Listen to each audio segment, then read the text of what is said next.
الحمد لله الذي قال يريدون ليطفئوا نور الله بأفواههم والله متم نوره ولو كره الكافرون والصلاة والسلام على رسوله الذي أحذرنا لا تزال طائفة من أمتي يقاتلون على الحق أما بعد ستیزہ کار رہا ہے ازل سے تا امروز ستیزہ کار رہا ہے ازل سے تا امروز چراغ مصطفی سے اشعار بو لہبی صدر محترم اور عزیز ساتھیوں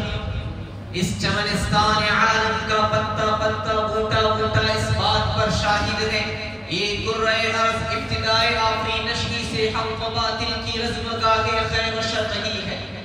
زمانہ قدیم ہی سے خیر و شر کے معرکے بپا رہے ہیں ہمیشہ سے ہی نور و ظلمت کفر و ایمان باہم دست و گریبا رہے ہیں خدا کی اس سرزمین پر ایک سے ایک خو آشان بے رحم فراعنہ و جبابرہ پروان چڑھتے رہے ہیں اس صفحہ گیتی پر بڑے بڑے ظالم و جابر حکمرانوں نے ظلم و جور جبر و تشدد کی خونی داستانیں لکھی لیکن یہ بھی ایک روشن حقیقت ہے جب بھی کسی فرعون وقت نے انا ربکم الاعلی کا نعرہ لگایا اسی وقت کوئی موسیٰ بھی نمودار ہوا جب بھی باطل نے حق کو چیلنج کیا حق پرستوں کی ایک جماعت نے آگے بڑھ کر اس چیلنج کو قبول کیا وہ مردانہ مار سر وقف و کفن بردوش ہو کر میدان میں آ نکلے اور خیر باطل و تعوی لشکر پر پوری شدت سے حملہ کیا اور دنیا نے دیکھا اس مٹھی پر جماعت نے ایک عالم کو تہ و بالا کر دیا بڑے بڑے ظالم و جابر سرکش و مغرور ظلم و جبر کے نشے میں چور شہنشاہوں کو اپنے قدموں پر جھکنے کے لیے مجبور کر دیا اسی دریا سے اٹھتی ہے وہ موج تند جولانی اسی دریا سے اٹھتی ہے وہ موج تند جولانی نہنگوں کے نشے من ہوتے ہیں جس سے تہ و بالا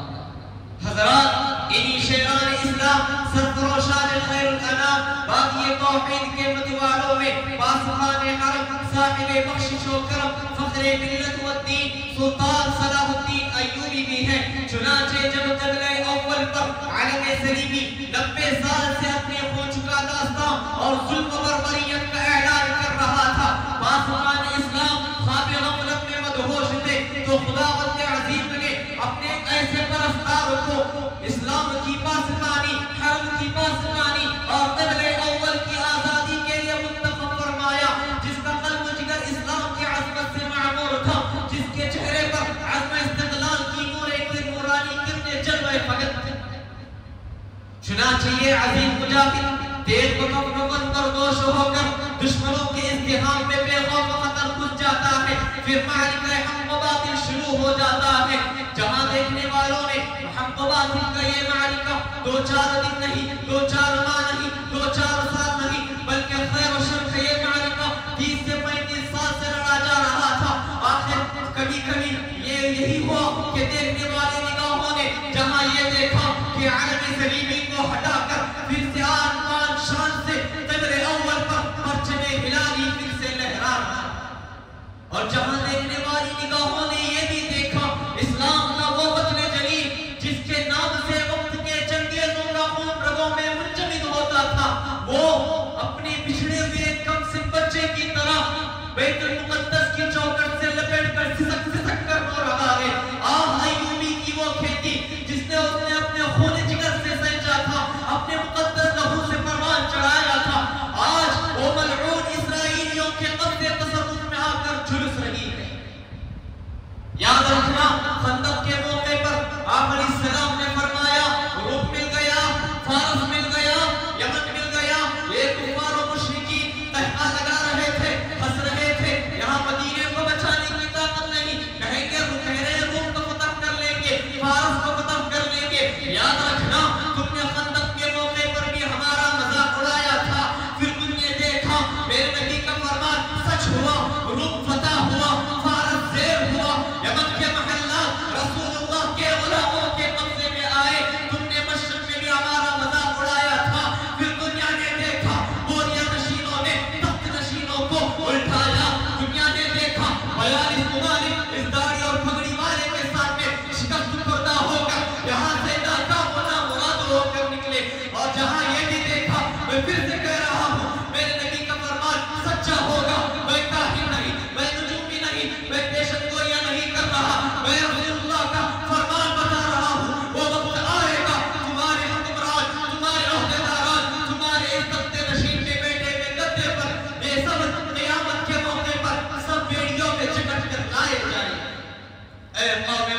تو قابل غفلت سے بیدار ہو جا، اپنے کیے پہ شرمسار ہو جا، اپنے روٹھے ہوئے ماضی کو بنا لے اور اپنے